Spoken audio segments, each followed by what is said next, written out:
Good day, everyone. We will now continue our discussion on marriage, and we are now on legal separation. Okay, so these are the grounds in order for you to file a petition for legal separation. The first is repeated physical violence or grossly abusive conduct directed against the petitioner, a common child, or a child of the petitioner. By the way, when we talk about legal separation, this is a decree of legal separation, or what we call the relative divorce here in the Philippines, okay? This does not affect the marital status, okay? Kay wala dili ma-sever ang kaminyoon ani when you have a decree of legal separation, okay? And this only involves nothing more than bed and board separation, okay? However, ang decree is terminable at the will of the parties by mere filing of a manifestation in court. And then mo file kag manifestation, and then the marriage continuing in regard to everything not necessarily withdrawn from its operation. Okay? So if you have already know, as you already know, ang ato ang balaod no, wala ta nag-allow og absolute divorce. Okay? We do not allow absolute divorce except katong atong gisgutan in our Article 26 of the Family Code, katong mixed marriages. Okay? So ang kaning legal separation, we just call this relative divorce. And remember, na kaning mga grounds enumerated in your Article 55 are exclusive, okay? Wala na lain nga pwede nimong ma-cite for a ground for a ground to file a petition for legal separation, okay? Okay, so let's start with the first paragraph, kaning repeated physical violence or grossly abusive conduct, okay? Remember nga ang frequency of physical violence inflicted upon the petitioner, a common child, or a child of the petitioner warrants a decree of legal separation. Okay? Note frequent. Okay? So frequency, it warrants the grant of a decree of legal separation. So when we talk about physical violence, it connotes the infliction of bodily harm, although the physical infliction must generally cause a certain degree of pain. Okay, so the frequency of the act and not the severity of the same is the determinative factor under this ground. All right. Indeed, the act may involve some form of violence, although the same is not that severe. Okay. However, even if the act is not repeated or does not involve physical violence, kana nga act may nevertheless constitute grossly abusive conduct on the part of the respondent, which may also warrant the issuance of a legal separation decree. Right? That's the first that's the first ground. And then we have physical violence or moral pressure to compel the petitioner to change religion or political affiliation. Okay? Um, remember also na kani kay i-compel ka by a physical violence or moral pressure nga ilisa ng imong religion or political affiliation.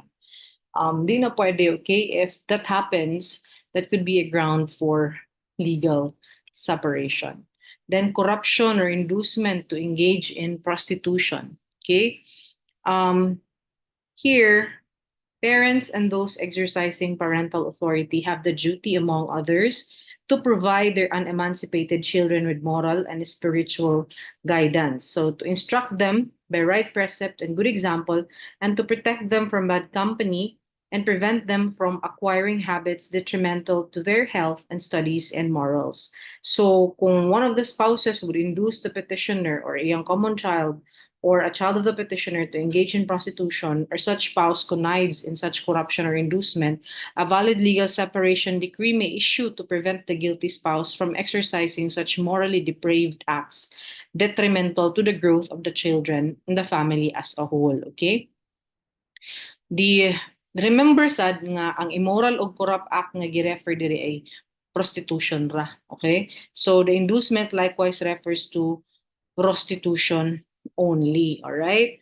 And then it cannot be any other immoral or corrupt act. Otherwise, the undue stretching of the import of the article will not serve the policy of the law of discouraging legal separation. Managiingon sa Supreme Court, right? Now, final judgment involving more than 6 years of imprisonment, okay, even if pardoned. So, the offense for which the spouse is sentenced by final judgment of more than 6 years of imprisonment need not be necessarily against the spouse, their common children, or the petitioner's children. The offense could have been committed against anybody. Muna yung dumanan. And this ground can be invoked even if the convicted party has been validly pardoned. Okay? So bisan pag na ay pardon, still, that could be a ground for the issuance of a decree of legal separation. Now, kaning drug addiction, habitual alcoholism, lesbianism, and homosexuality. Here, the extent and nature of drug addiction, habitual alcoholism, lesbianism, and homosexuality as grounds for legal separation are the same as those in annulment cases. However, sa annulment cases, the drug addiction, the habitual alcoholism, ang lesbianism of homosexuality are instances of fraud. Kato ganing gi-conceal, diba? In legal separation, kani nga mga grounds can exist even after the marriage ceremony. More kalahian niya. But the extent, the degree of these things are the same as that of the grounds for annulment. And then we have bigamy, kaning number 7, contracting by the respondent of a subsequent marriage, whether in the Philippines or abroad. Okay. So, as you may know, bigamy is the act of illegally contracting a second marriage despite full knowledge that the first marriage is still validly existing or without obtaining the needed judicial declaration or presumptive death of the first spouse who was absent for 4 or 2 years pursuant to Article 41 of the Family Code. So, whether the illegal subsequent marriage has been solemnized in the Philippines or abroad, it is immaterial, okay? So long as there has been a second bigamous marriage. Wherever celebrated, a legal separation decree may issue.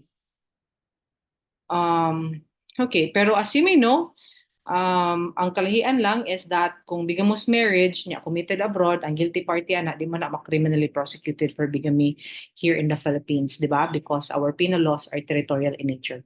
But it doesn't matter. It could still be a ground for the issuance of a decree of legal separation. All right? And then we have the sexual infidelity or perversion. The husband and the wife are obliged to, diba, observe mutual love, respect, and fidelity. So although adultery and concubinage are included in the acts of sexual infidelity, other acts of sexual infidelity short of adultery and concubinage are enough, so long as the said acts committed by one spouse would constitute a clear betrayal of the trust of his or her spouse by having intimate love affairs with other person. Okay? So, bisan pa og ang husband's single act of sexual intercourse with a woman other than his wife may warrant the issuance of a decree of legal separation. And this is true even if ang husband and the woman did not commit concubinage, okay? This is a drastic departure from the requirements under the Civil Code, where insofar as the husband is concerned, he must have committed concubinage, which is done in any of the following manner. Una, maintaining a mistress in the conjugal dwelling. Ikaduha, sexual intercourse with another woman under scandalous circumstances, and cohabiting with her in any other place. Mao man na ang requirements of concubinage, okay?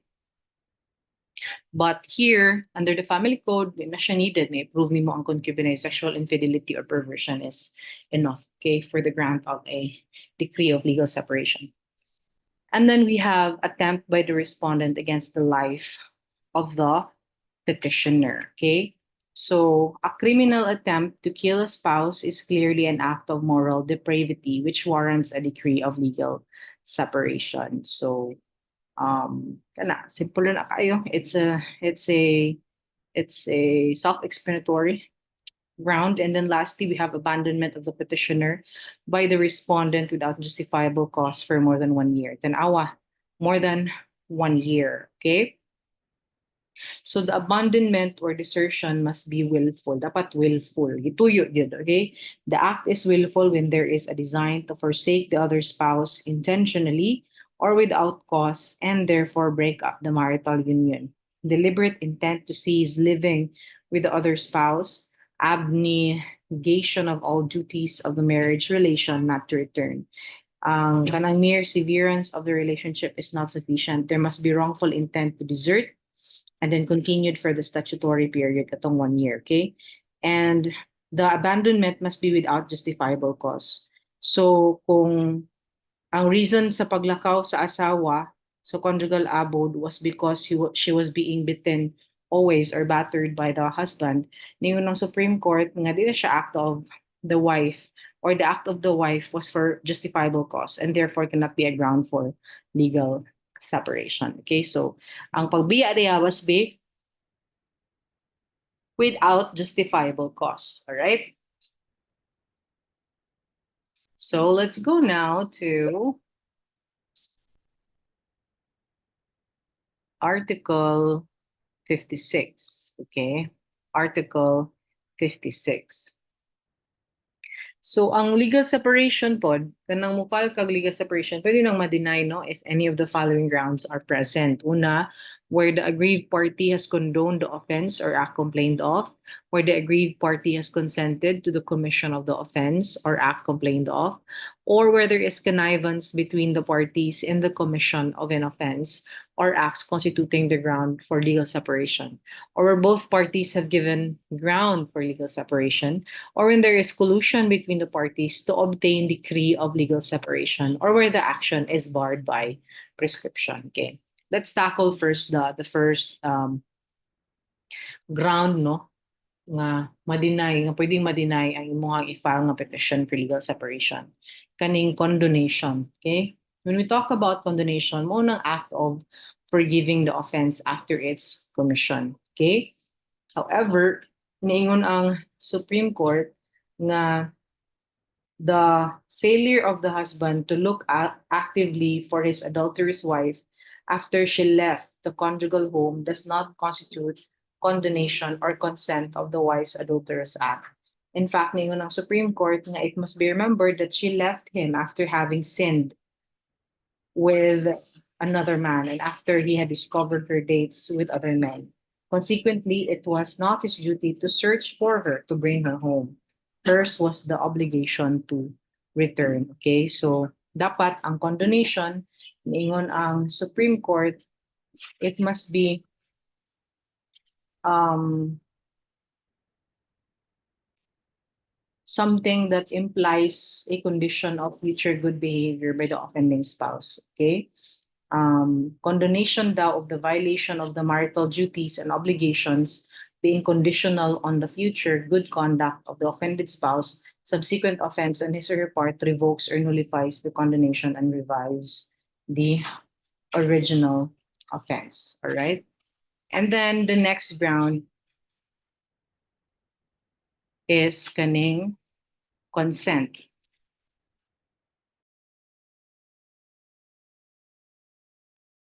To consent, no? When is there a consent? So there is consent when either of the spouses agree or did not object, despite full knowledge to the act, giving rise to a ground for legal separation before such act was in fact committed. So imo ra gyud gitugutan bisag kahibaw ka nga iyahan ang buhaton. So that's basically that your petition for legal separation may be denied or shall be denied, no, if there's consent. Also kaning connivance, okay? Connivance.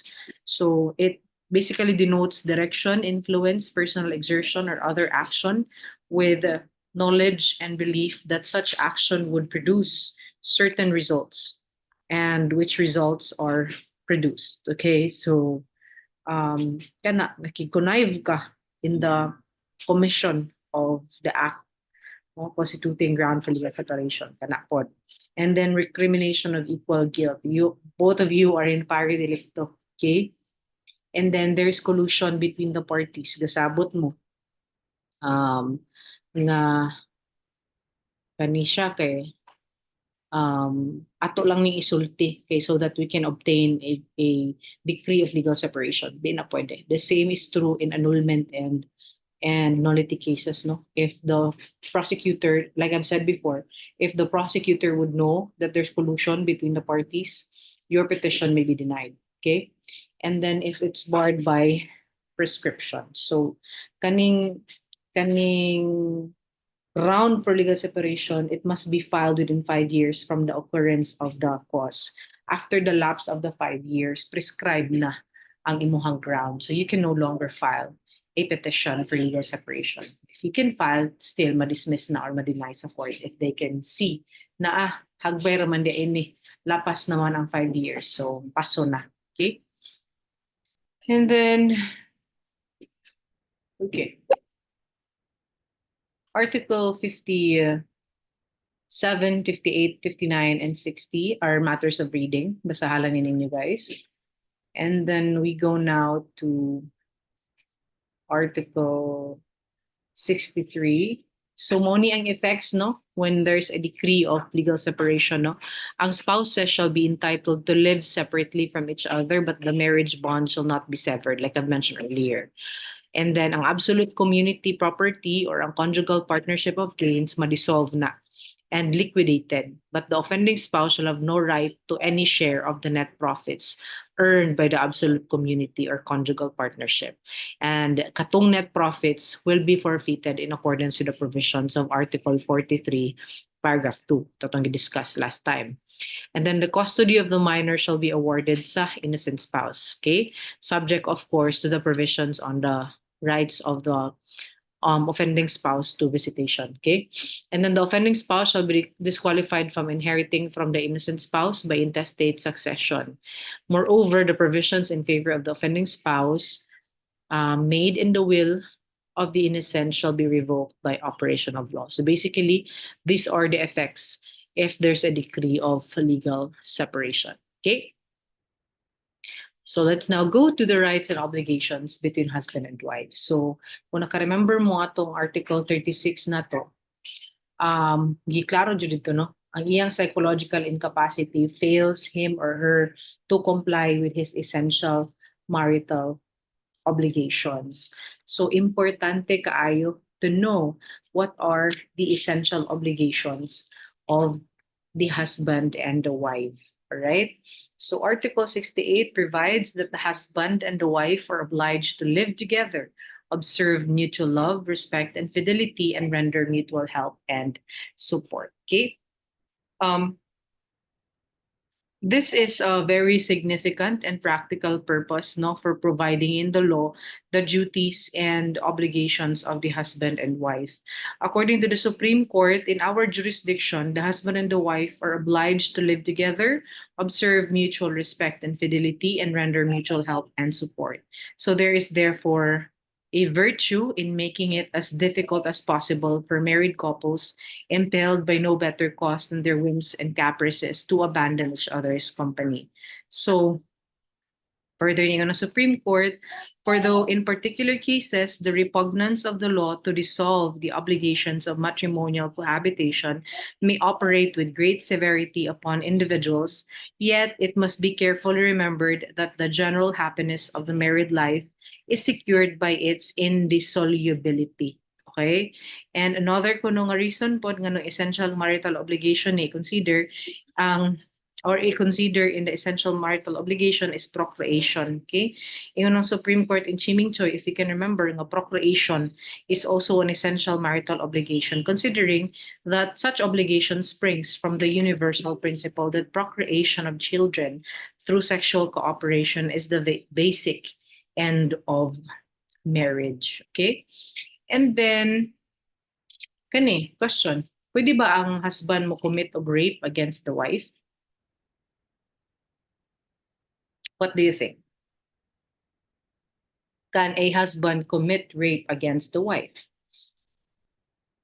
Kung sa ganito yung definition sa rape, kung nakanumdum mo, rape no, is committed by a man who shall have carnal knowledge of a woman through force, threat, or intimidation. And when the offended party is deprived of reason or otherwise unconscious by means of fraudulent machination or grave abuse of discretion, and when the woman is under 12 years of age or is demented, even though none of the circumstances above be present. So, mo-qualify ang rape ang mga instances. And then rape is also committed through sexual assault, di ba? In our jurisdiction, no, ang husband can be liable for raping his wife. Okay? Pero remember na in case it is a legal husband, it is the legal husband who is the offender. The subsequent forgiveness by the wife as the offended party shall extinguish the criminal action or the penalty. Okay? Provided that the crime shall not be extinguished or the penalty shall not be abated if the marriage is void ab initio. Okay? Mo na giingon sa Supreme Court. Also, kung mahitabo ng rape, it's also an act of violence against a woman, no? And you can also prosecute your husband for sexual violence under RA 9262. So, bantay-bantay lang mo diha mga husband. Okay? And then kaning Article 69 and 70 pertains to kani family domicile. Basalan ni ninyo. And then joint responsibility of the spouses to support the family. That's Article 70. That's self-explanatory. Okay? And then we have kani Article 71, 72, also matters of reading. Let's see Article 73. Ang Article 73 niingon the spouse may exercise any legitimate profession, occupation, business, or activity without the consent of the other. So the latter may object only on valid, serious, and moral grounds. Kanumdum ko ano ni Sara Labati ni Richard Gutierrez, no? Sara Labati, wala na siya lagi pa trabaho ni Richard Gutierrez. Karon nang ending, ingnan pa siyang Annabel Rama nga gastador siya. So that's very offensive, no? Pero timan-an na to, kita ang mga babae, no? Bisan pag di ta taga-ag consent sa ato ang mga bana, we can still work, we can still practice our legitimate profession.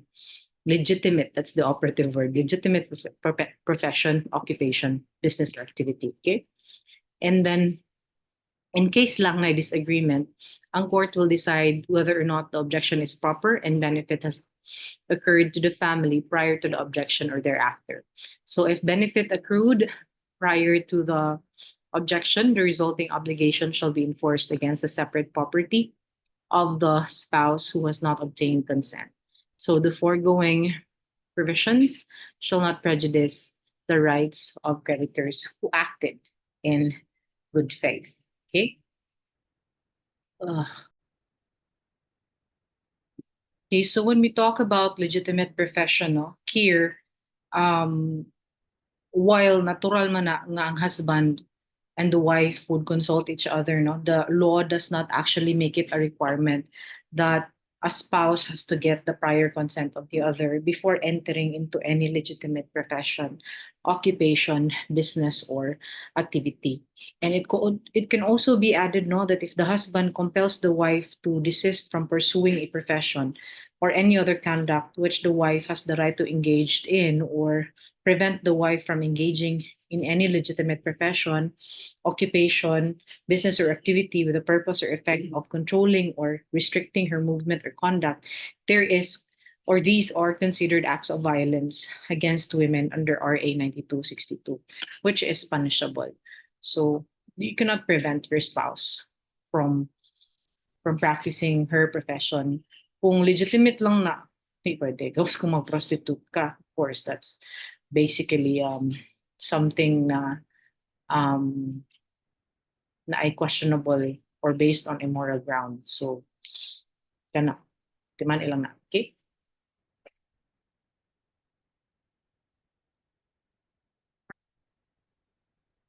So let's now continue on Article 74, Title 4, actually. This tackles the property relations between the husband and wife, no? So unsa may mo govern nga property regime kung maminyo ka? Okay, muna yung question. So the general rule is that the property relationship between husband and wife shall be governed in the following order. Una, marriage settlements executed before the marriage. So kung na sila marriage settlement, nga gibuhat, so pa sila nakasal mo na mo govern. So the marriage settlement could either contain sa man ganahan ta og absolute community property, ganahan ta conjugal, ganahan ta complete separation of property. So the husband and the wife would choose which property regime would they want their marriage to be governed with. Inigminyo na nila. Ikaduha, kung wala mo yung marriage settlements by the provision of this code, which you will later on learn, no? And then by local custom. So, unsang binang marriage settlement? When we talk about marriage settlement, kontrata na siya, no?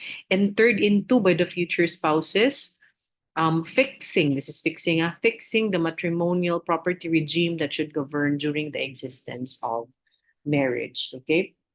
So, unsa may mga klase-klaseng property regime?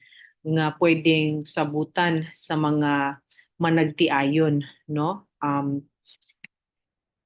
By the way, when we talk about property regime out, what do you call this, marriage settlement, no? Ang kaning sa marriage settlement, ang parties can actually stipulate or agree on any arrangement in their marriage settlement. Dapat lang dili siya contrary to law and public policy, and it should be within the limits provided for by the family code. Ang tawag ani nga agreement, no, is the so-called prenuptial agreement or the antenuptial agreement, no. So muna kanang mga artista, mga dato, they would execute first a prenuptial agreement before celebrating a marriage, no, before entering into a marriage ceremony. So here, ang spouses may agree, for example, ilang ganahan, absolute community property, and then kung may kag absolute community property, the partition of their property will um, be equal, di ba? Pwede sad nga mag-agree sila complete separation of property kasi garang mga dato, they would choose complete separation of property. Iyahay. Okay? Pwede po og conjugal partnership of gains. Kung may kag conjugal partnership of gains, ang inyuhang um, panaghiusa sa inyong property would commence after the celebration of marriage. So, kung unsa may inyong maugmad during sa kaminyoon mo na conjugal. Lahi siya sa absolute. Kaya absolute, unsay imo o iya before and after the marriage, before, during the marriage, before, during the marriage, before and during the marriage, by the way. Mao na imo inyo na tanan, bahino na ninyo. Okay? So, also remember lang nga, ang parties, they cannot stipulate no that they can make any substantial donation to each other during their marriage because that donation would be considered void under Article 87. Okay. Also, in case a marriage has been terminated by death of one spouse and there has been no liquidation of the properties of the previous marriage, the surviving spouse, if he or she decides to remarry, cannot execute a marriage settlement, providing for a regime other than complete separation of property. Okay? Because if you will see later on, Articles 103 and 130 specifically provide that in such a remarriage, the property regime governing the subsequent marriage must be separate property regime, okay, or separation of property regime. All right. So let's now go to the different kinds of property regime that you may choose from, okay? So the future spouses may in the marriage settlements agree upon the regime of una, absolute community of property, conjugal partnership of gains, complete separation of property, or any other regime. So in the absence of a marriage settlement, or when the regime agreed upon is void, ang mo-govern mo no nga property regime is kaning absolute community of property. Okay, absolute community of property. Okay, so ato nang tagsa-tagsa on later, no? And then Article 76 na ingon, in order that any modification in the marriage settlements may be valid, it must be made before the celebration of the marriage, subject to the provisions of Article 66, 67, 128, 135, and 136. Okay, so the marriage settlements and any modification thereof shall be in writing, signed by the parties, and executed before the celebration of the marriage. And they shall not prejudice third person unless they are registered in the local civil registry where the marriage contract is recorded, as well as in the proper registries of property. So, bisan pag nag-execute mo diha og prenup, if it was not recorded in the local civil registrar kung asa mo nakasal, kana, it will not be made effective. Okay? And then this one,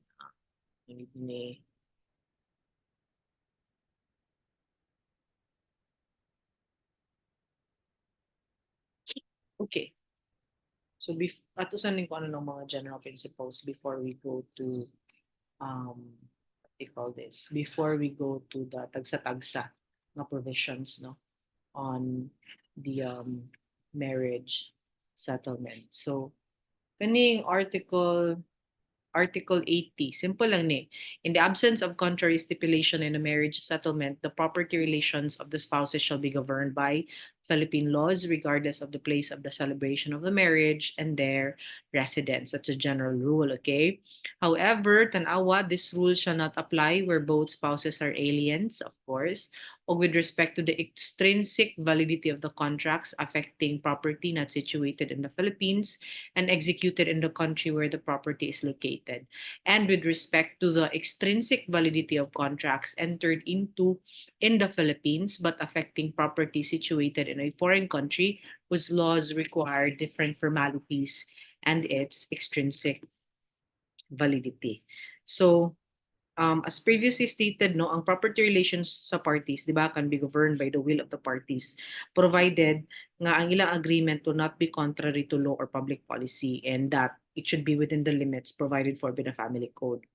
Now, if ang contracting parties are Filipinos, their property relations will be governed, of course, by Philippine laws. We know that already in Article 15 of your new civil code, di ba?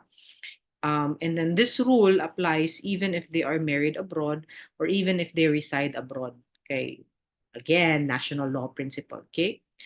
Hence, they can enter into a prenuptial agreement stating that their property regime shall be governed by the laws of the Singapore, provided that the latter laws are not contrary to law, public policy, morals, good customs of the Philippines. Okay? So, general rule, Philippine laws. Pero they can always agree kung unsa ilang ganahan nga property regime, provided dili na contrary to law, public policy, morals, good customs of the Philippines. Okay?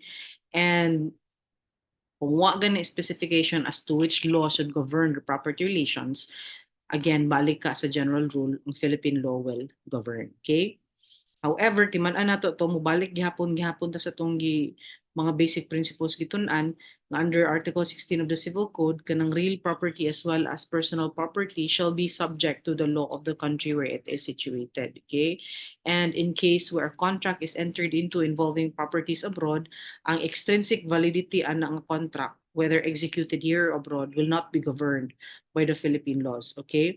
If the contract were executed here, the laws of the country where the property is located may govern the extrinsic validity of the contract. Okay, mga formalities ba? And then the rule set forth in the first paragraph of Article 80 is not applicable, of course, kung both spouses are aliens married in the Philippines. Lain ang mo-govern nila. Ilaha pong, say tawag, ilaha pong balaod. Okay? And then Article 81, everything stipulated in the settlements or contracts referred to in the preceding articles in consideration of future marriage, including donations between the prospective spouses made therein, shall be rendered void kung ang marriage dili mo take place. Okay?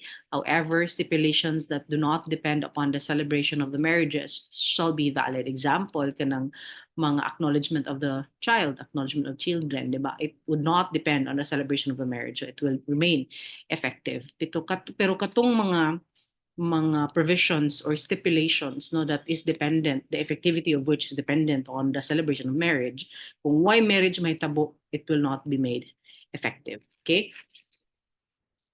All right. So Article 82.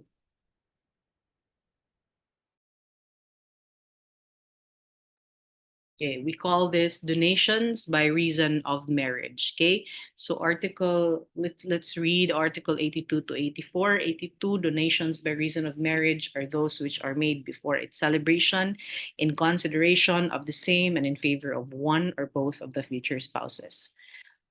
Article 83, these donations are governed by the rules on ordinary donations established in Title 3 of Book 3 of the Civil Code insofar as they are not modified by the following articles.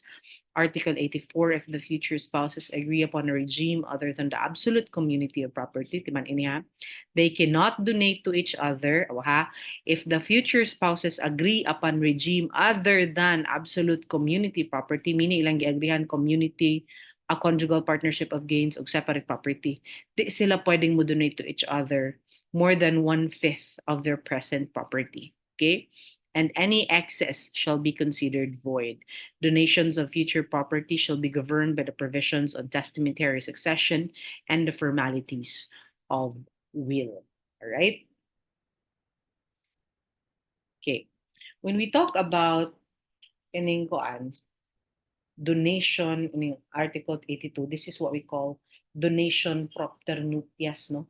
Kanang donation by reason of marriage is also known as the donation propter nuptias, okay? Donations propter nuptias are without onerous consideration, and the marriage being merely the occasion or motive for the donation, not its cause, okay? So being liberalities, they remain subject to reduction for inofficiousness upon the donor's death. So if they should infringe the legitim of the forced heir. So even if there's a donation, no, by reason of marriage, kamatay anang donor, it will still be computed, it will still be brought back to the estate of the donor and then kwintahon kung wala ba naka-infringe upon the legitim of the compulsory heirs. So, mo lang po natong timanan. Also, it is indispensable that such a donation must be made prior to the celebration of the marriage, okay? Prior to the celebration of the marriage, in consideration of the same, and must be in favor of one or both of the spouses. So, in one case, it has been held that a deed of donation executed before the marriage by one of the spouses, which, among other things, provides that the marriage would have to be childless, that one of the spouses would have to die before the donation would operate, and that the donation was made not in favor of the wife, but rather in favor of those who acted as her parents and raised her from girlhood to womanhood in the absence of their father, cannot be regarded as one made in consideration of marriage. Okay? Kaya man gihatag sa spouses. So, na yung mga donations excluded here, no? Donations excluded are those made in favor of the spouses after the celebration of marriage, those executed in favor of future spouses, but not in consideration of marriage, and those granted to persons other than the spouses, even though they may be founded on the marriage. Okay? Also remember that kaning donation propter nuptias, they can even be contained in a marriage settlement. Okay? And then remember also that in order that the donation of an immovable may be valid, it must be made in a public document, specifying the property donated and the value of the charges which the donee must satisfy. Okay. And in your law on donation, you will learn later on that the acceptance may be made in the same deed of donation or in a separate public document. Kung donation gani, in order for it to be valid, there has to be an acceptance. So, kailangan i-accept nimo ang donation. Okay? And if the acceptance is made in a separate document, the donor shall be notified thereof in an authentic form, and this step shall be noted in both instruments. Okay?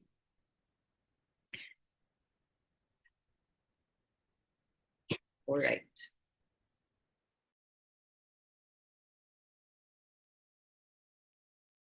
Okay, so there's also this provision, no, in Article 84, not more than one-fifth limitation. Okay, so this not more than one-fifth limitation, this is not applicable if donation is or if donation is not contained in the marriage settlement. So if there's a marriage settlement providing for a particular property regime other than the absolute community of property, such as panalitan, conjugal partnership of gains, or separation of property, and there is also a donation propter nuptias not included in a marriage settlement but contained in a separate deed, the not more than one-fifth limitation will not apply. Okay. Instead, the general rules on donation will be governing the said donation. Okay. And note that the above provision or the said provision is likewise subject to the provision of the Civil Code that no person may give or receive by way of donation more than he or may give or receive by will. Okay, so the donation shall be inofficious in all that it may exceed this limitation. So let's also take note of that. All right.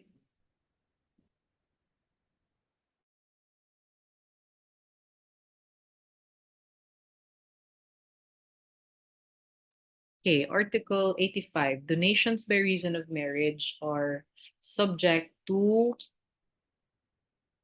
encumbrances, or that are subject to encumbrances shall be valid in case of foreclosure of the encumbrance and the property is sold for less than the total amount of the obligation secured. The donee shall not be liable for the deficiency. And if the property is sold for more than the total amount of the said obligation, the donee shall be entitled to the excess. Okay, lisod sa natagan kag donation but naka-mortgage with encumbrance. So when we talk about donation, no, again, it's an act of liberality. So if the object of the donation is subject of an encumbrance, the donation is still valid.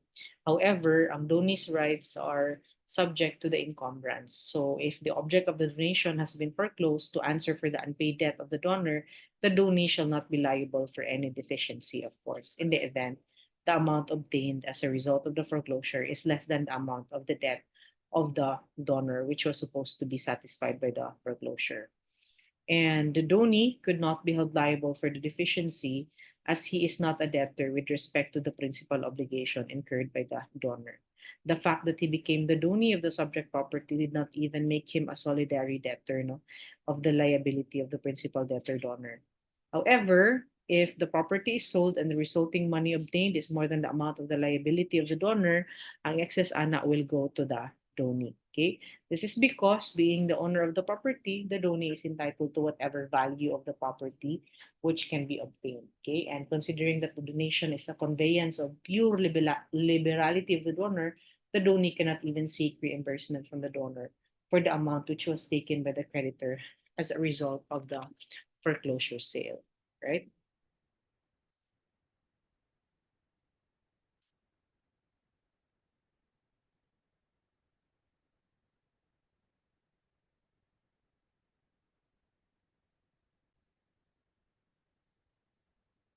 Now, pwede bang ma-revoke ang donation by reason of marriage by the donor? Yes, it can be revoked in any of the following cases, no?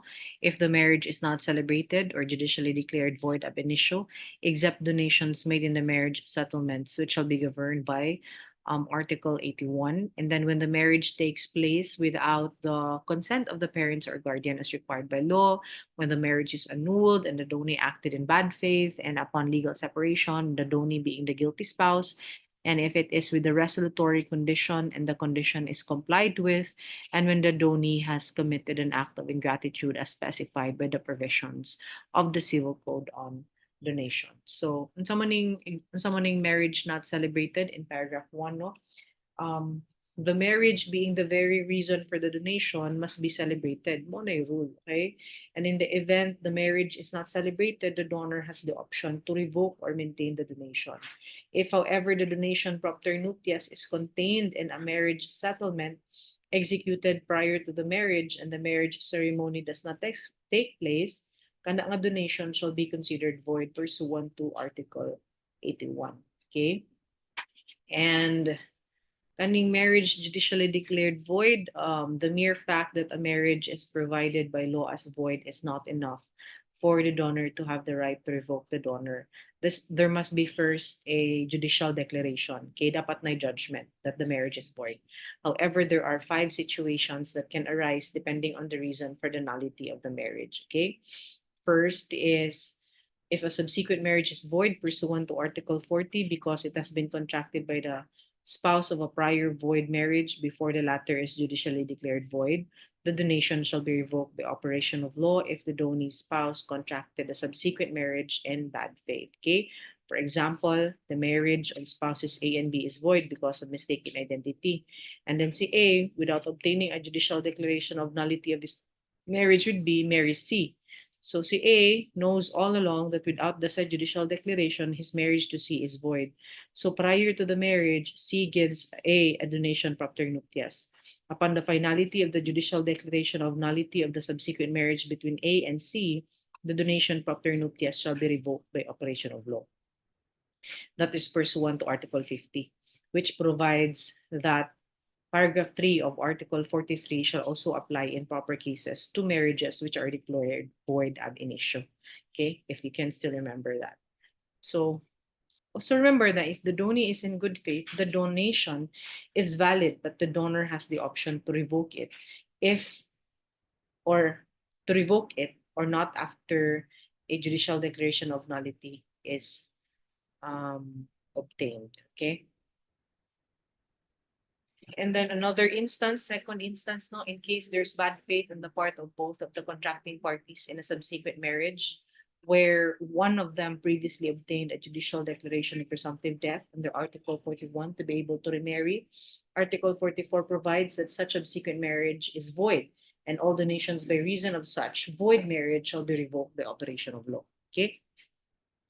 And then kaning third is in all cases where a marriage has been judicially declared void on ground other than Article 40 and under Article 44. And the provision that will apply is Article 86, paragraph 1. Okay. So fourth instance, if A is validly married to B and subsequently marries X, while the first valid marriage is subsisting, the subsequent marriage is bigamous, and therefore any donation propter nuptias given by X to A may or may not be revoked by X after the finality of the judicial declaration of nullity of bigamous marriage. Okay. However, any donation propter nuptias given by A to X may be considered void if A and X were already guilty of adultery or concubinage at the time of the donation. Okay. And it is also void if it were made at the time when A and X were already living together as husband and wife without a valid marriage. Lastly, kaning example nga, if both contracting parties are in good faith, the donor, after finality of a judicial declaration of nullity, is likewise given the law the option no to revoke the donation or not pursuant to Article 86 1 paragraph 1 of the family code. Okay. Second paragraph wherein you can revoke a donation is kaning walay consent sa parents or guardian. Okay. You already know that between 18 years old and above, but below 21 years old, the marriage should take place with the consent of the parents of, or guardian. Okay, so if the marriage would take place and then there's a donation by reason of marriage, pwede nang ma-revoke by the donor, no? Kung wala sila naka-obtain of consent from their parents or guardian. Okay? And then annulled marriage and donee acted in bad faith. This is self-explanatory, and in legal separation, we've discussed this ganiha, and if it is resolutory condition, kani, unsa nang resolutory condition? If you can remember in your oblicon, unsa nang resolutory condition, no? If a donation propter nuptias is with a resolutory condition, and the condition is complied with, such donation may or may not be revoked by operation of law. Okay?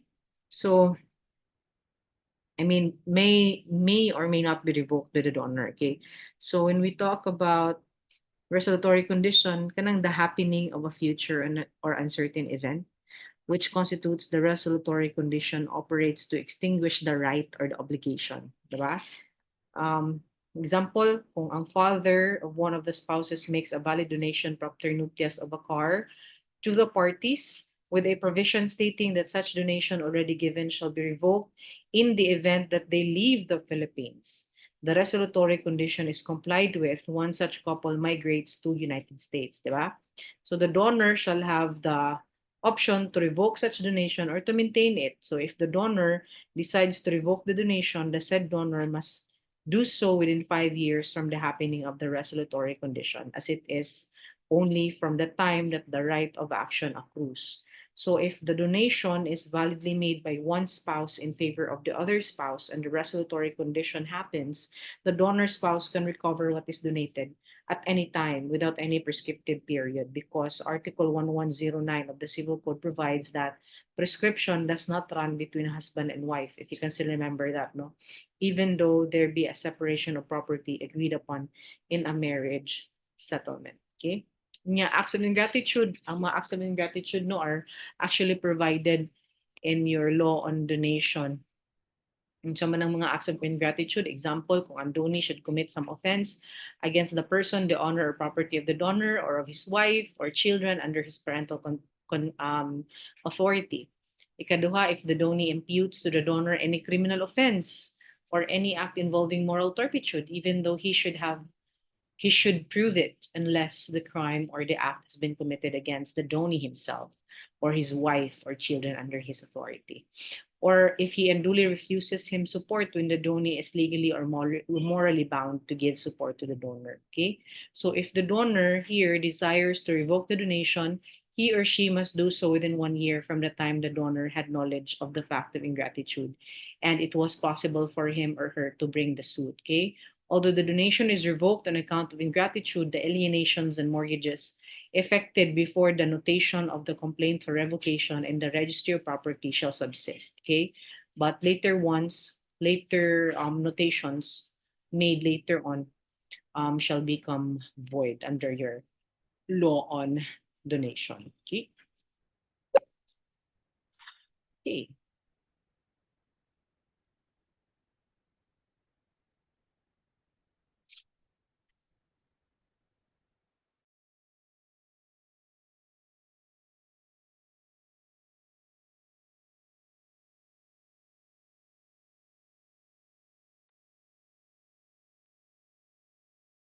Okay, also remember, no, importante ning provision o Article 87, every donation or grant of gratuitous advantage, direct or indirect, between the spouses during the marriage shall be void, except moderate gifts which the spouses may give each other on the occasion of any family rejoicing. Okay, and then the prohibition shall also apply to persons living together as husband and wife without a valid marriage. Okay, now, what's the reason for the prohibition? Significantly, the law considers void any donation in violation of this particular article, diba? Except mga moderate gifts, which the spouses may give each other on the occasion of any family rejoicing. Okay?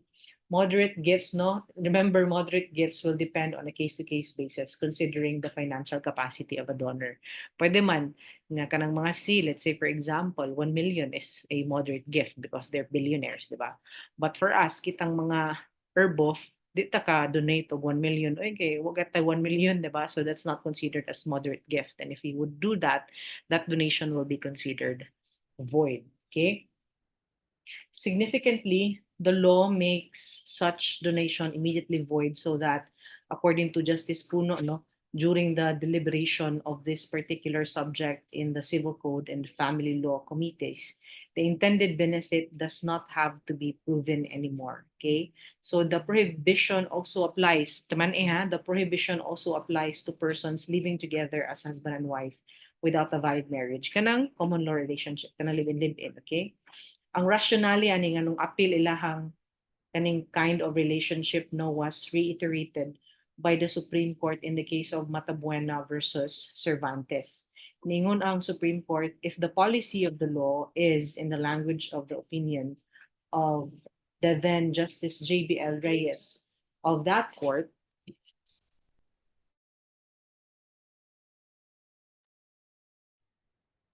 if the policy of the law is to prohibit donations in favor of other consort and his descendants because of fear of undue and improper pressure and influence upon the donor, a prejudice deeply rooted in our ancient law, then there's every reason to apply the same prohibitive policy to persons living together as husband and wife without benefit of nuptials. So, mo nang giingon sa Supreme Court, no, kung ato ganing gi prohibit ang sa tawag ana kanang relationship nga dunay sagrados kaminyoon, why are we not going to apply the same policy to those living together as husband and wife without the benefit of marriage? So that's the reason why ang kaning prohibition under Article 87 also applies to those living together as husband and wife without the benefit of a valid marriage. Okay?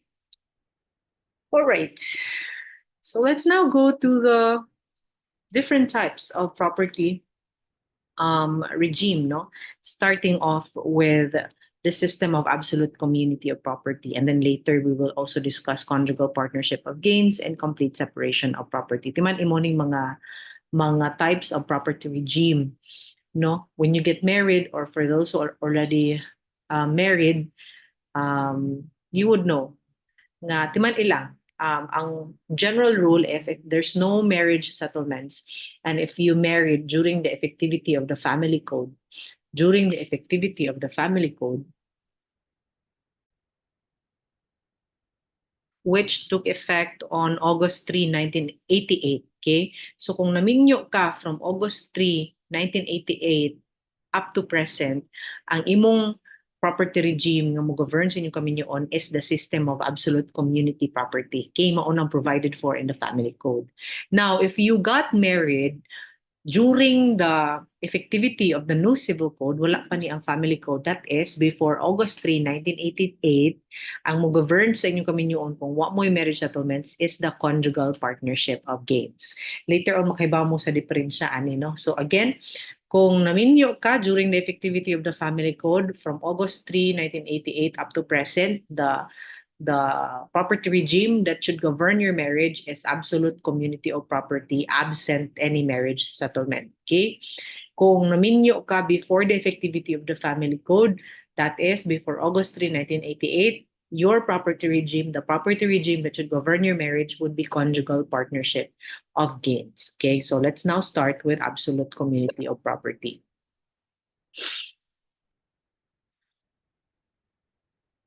Okay, so Article 88, ngayon dire, the absolute community of property between spouses shall commence at the precise moment that the marriage is celebrated.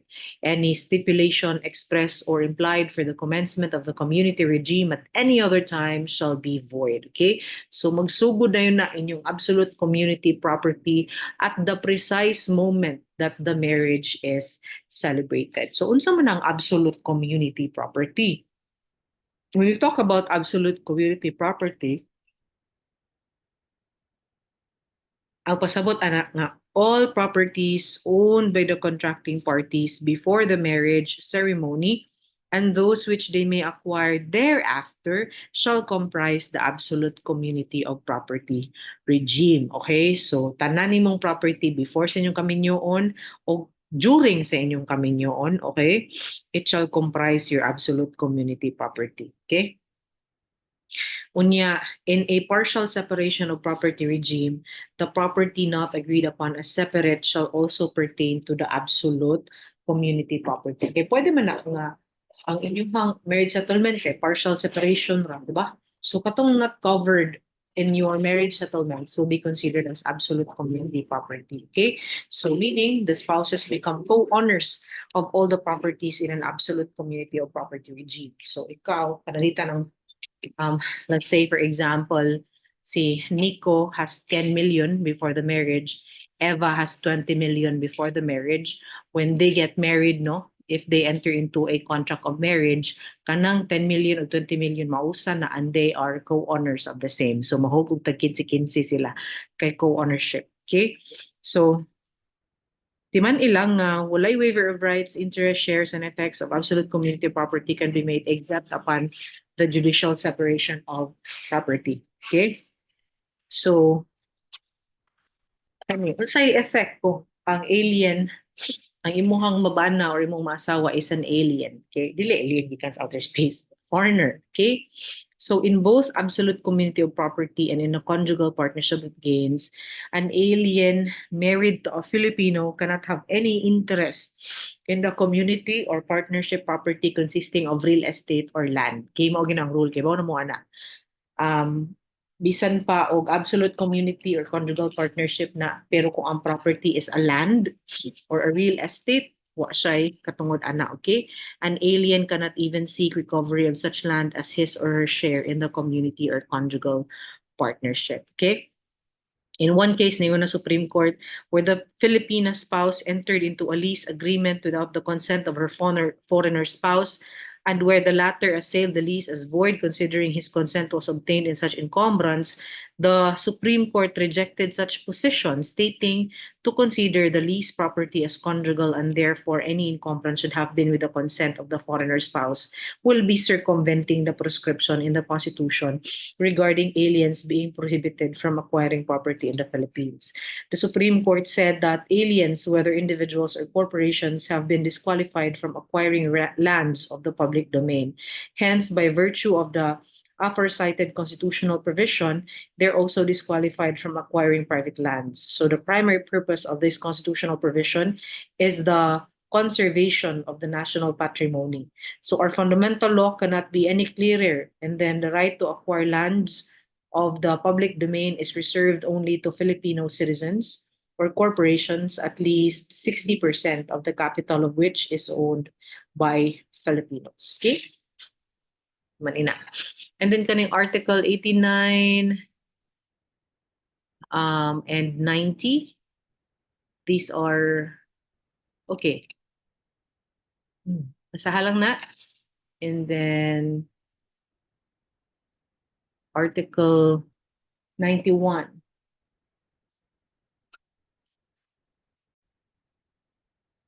Okay.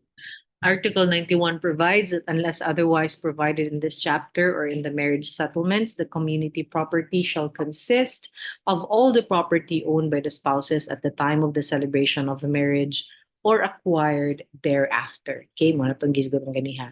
Then, unsa may mga properties that are not included in the community property? So, the following shall be excluded from the community property. Una, kanang property acquired during the marriage by gratuitous title by either spouse. Unsa man ang gratuitous title? Kanang gidonate or na-inherit, okay? And the fruits as well as the income thereof, if any. Unless it is expressly provided by the donor, that is stator or grantor, that they shall form part of the community property, okay? So kung nakadawat ka og donation, ikaw ra, or naka-inherit ka from your parents, okay? Or a grant from someone, okay? As a general rule, it should be your exclusive property only, okay? Pati ang fruits ana ini interest that may accrue, okay, from the acceptance of that particular property, no? But kung naay provision, express provision nga mo form part na siya of the community property, kana mahihug na siyang absolute community. But without that, the general rule is that exclusive property na siya sa nakadawat. Okay? Kasi man nga spouse ang itagaan. Okay? Ikaduha ka ng property for personal and exclusive use of either spouse. However, ka ng jewelry some form part of the community property ng mga mahalin. Okay? And then property acquired before the marriage by either spouse who has legitimate descendants by a former marriage, and the fruits as well as the income, if any, of the said property. Okay, minyo siya daan. Na siya prior marriage, and then na siya legitimate descendants by a former marriage. So if na siya property during that time, igminyo niya in a second marriage, it will not form part of the absolute community of property. Okay. And then remember, property acquired during the marriage is presumed to belong to the community unless it is proved that it is one of those excluded therefrom. Okay, I think that's self-explanatory. And then, in Article 94, charges to the absolute community. Kindly read this lang, no? Ato lang ning basahon. Okay. The absolute community of property shall be liable for the support of the spouse, their common children, legitimate children of either spouse. However, the support of the illegitimate children shall be governed by the provisions of this code on support. All debts and obligations contracted during the marriage by the designated administrator spouse for the benefit of the community, or by both spouse or by one spouse with the consent of the other. Third is debts and obligations contracted by either spouse without the consent of the other to the extent that the family may have been benefited. Kikaning uban basahan lang niya, pero kani siya ang naikaso kaning third paragraph kaning debts and obligations contracted by either spouse without the consent of the other to the extent the family may have been benefited. So let's take a look at the case of Ayala Investments versus Court of Appeals. So what happened here is that kaning PBM or the Philippine Blooming Mills obtained 50,300 at 50,300,000 loan from Ayala Investment and Development Corporation. Si respondent Ching, the AVP of the PBM, executed a security agreements on December 1980 and March 1981, making him jointly and severally answerable with PBM's indebtedness to AIDC. So si PBM failed to pay the loan, hence filing of complaint against PBM and Ching. Na-appeal si Ching. Kay ning kuan man siya, ning join man siya as siya guarantor ba. Okay? And then the RTC rendered judgment ordering PBM and Ching to jointly and severally pay uh, Ayala Investments the principal amount with interest. So pending the appeal of the judgment, RTC issued a writ of execution. Thereafter, um, Magsaho, appointed deputy sheriff, caused the issuance and service upon the respondent spouses of the notice of sheriff sale on 3 of their conjugal properties. Ilang conjugal properties ang subasta on May 1982. Respondent spouses filed injunction against, not subasta but execute. So, ang spouses, ning-file sila injunction against the petitioner on the ground that the subject loan did not redound to the benefit of the said conjugal partnership. The CA issued a TRO enjoining the lower court from enforcing its order and paving the way for the scheduled auction sale of the respondent spouse's conjugal partnership. Dayon, a certificate of sale was issued to Ayala Investments, being the only bidder, and was registered on July 1982. So the issue here is whether or not the loan acquired by PBM from Ayala Investments as guaranteed by Alfredo Ching redounded to the benefit or to the conjugal partnership of the spouses. So how did the Supreme Court rule on this one? In the Supreme Court, the loan procured by AIDC was for the advancement and benefit of PBM and not for the benefit of the conjugal partnership of Ching. Furthermore, Ayala Investments failed to prove that Ching contracted the debt for the benefit of the conjugal partnership of Gaines. So PBM has a personality distinct and separate from the family of Ching, despite the fact that they happen to be stockholders of the said corporate entity. Clearly, the debt was a corporate debt, and the right of recourse to Ching as surety is only to the extent of his corporate stock holdings. So based from the foregoing jurisprudential rulings of the court, if the money or services are given to another person or entity and the husband acted only as a surety or guarantor, that contract cannot by itself alone be categorized as falling within the context of obligations for the benefit of the conjugal partnership.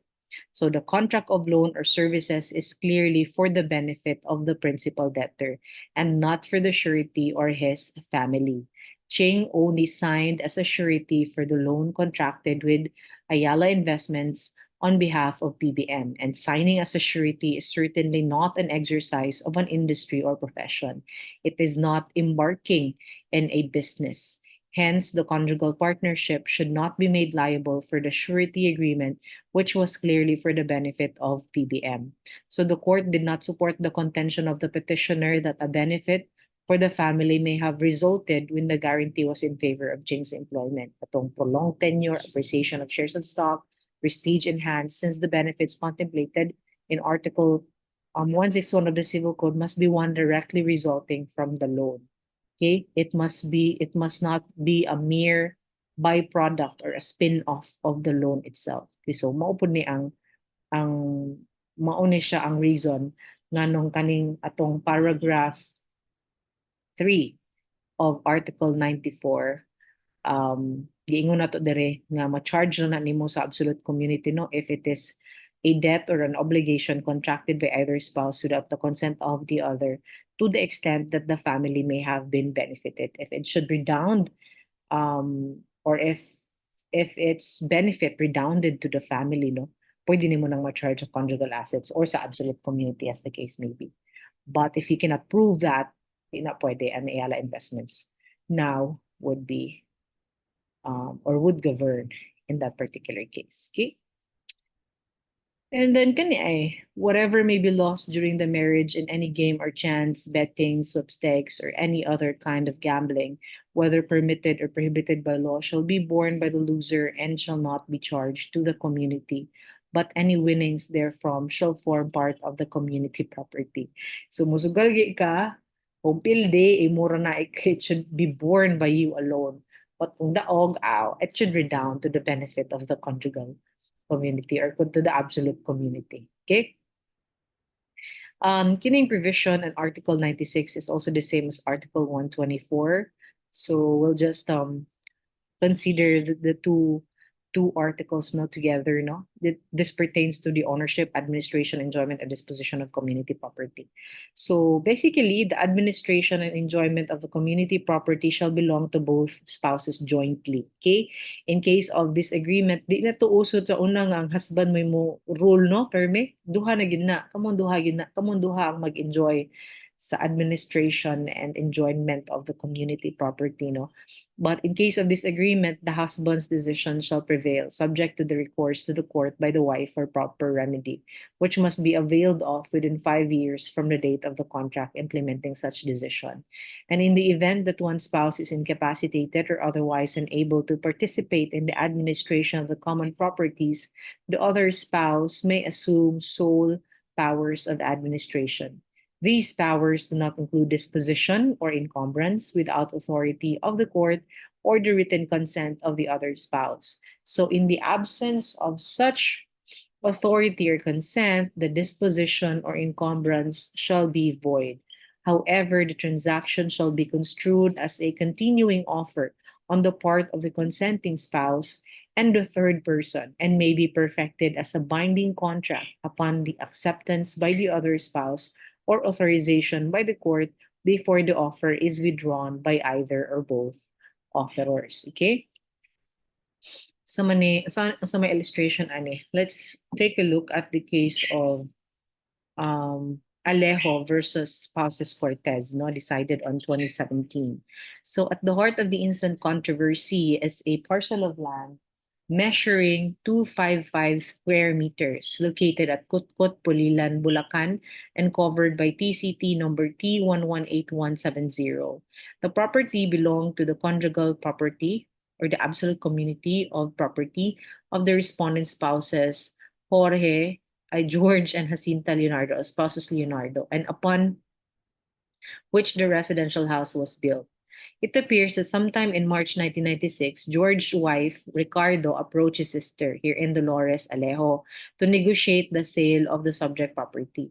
Accordingly, on March 29, 1996, Jacinta executed a kasunduan with Dolores for the sale of the property for a purchase price of 500,000.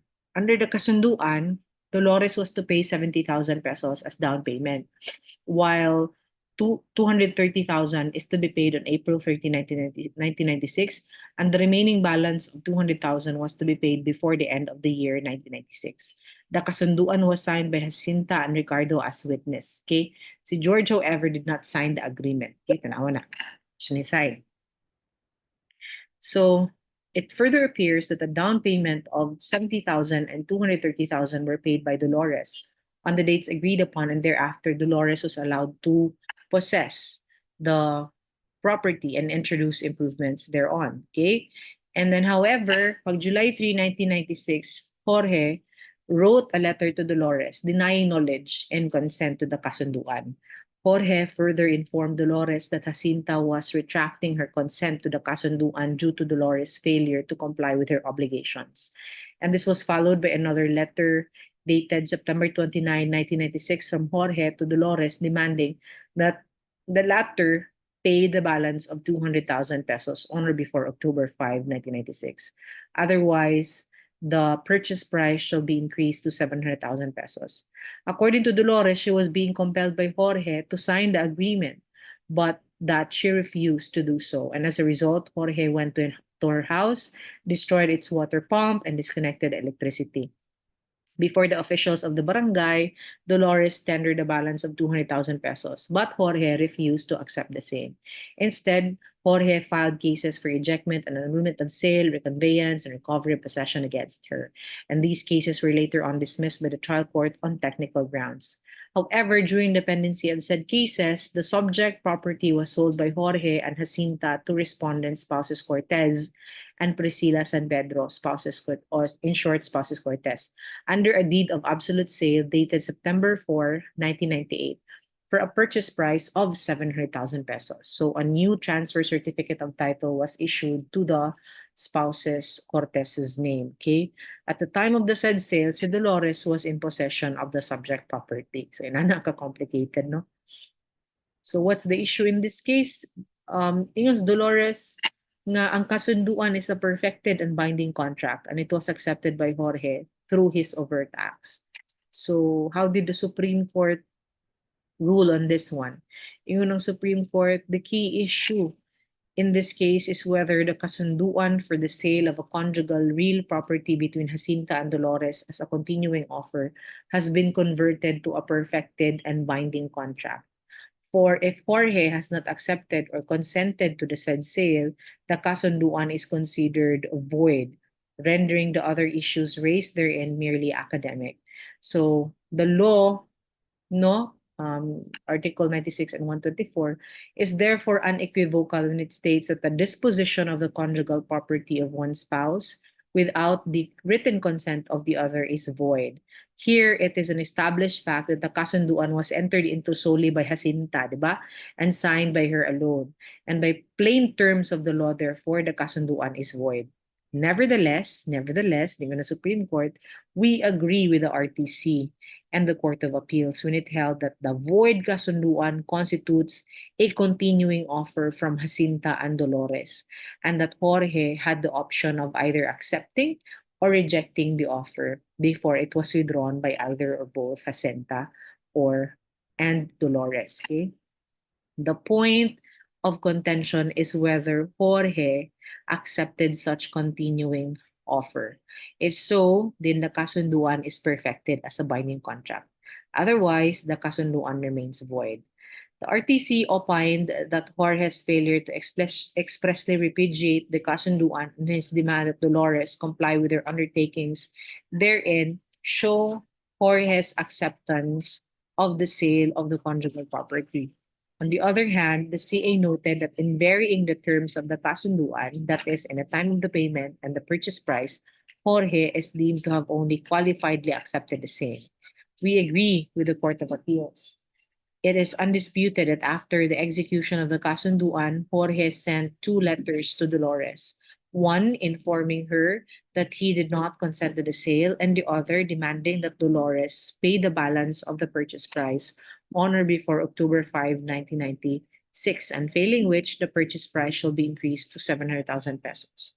Clearly, Jorge's first letter was an outright and express repudiation of the kasunduan. The second letter was ostensibly a demand for compliance with the kasunduan, varied its terms on material points, that is, the date of payment of the balance and the purchase price. So consequently, such counteroffer cannot be construed as evidencing Jorge's consent to or acceptance to the kasunduan, for it is settled that where the other spouse's putative consent to the sale of the conjugal property appears in a separate document which does not contain the same terms and conditions as in the first document signed by the other spouse, a valid transaction would have arisen. Neither can Jorge's subsequent letters to Dolores be treated as a ratification of the kasunduan for the basic reason that a void contract is not susceptible to ratification. Nor can Jorge's alleged participation in the negotiation for the sale of the property or his acquiescence to Dolores' transfer to or possession of the subject property be treated as converting such continuing offer into a binding contract, as the law distinctly requires nothing less than a written consent to the sale for its validity. Suffice to say that participation in or awareness of the negotiation is not consent.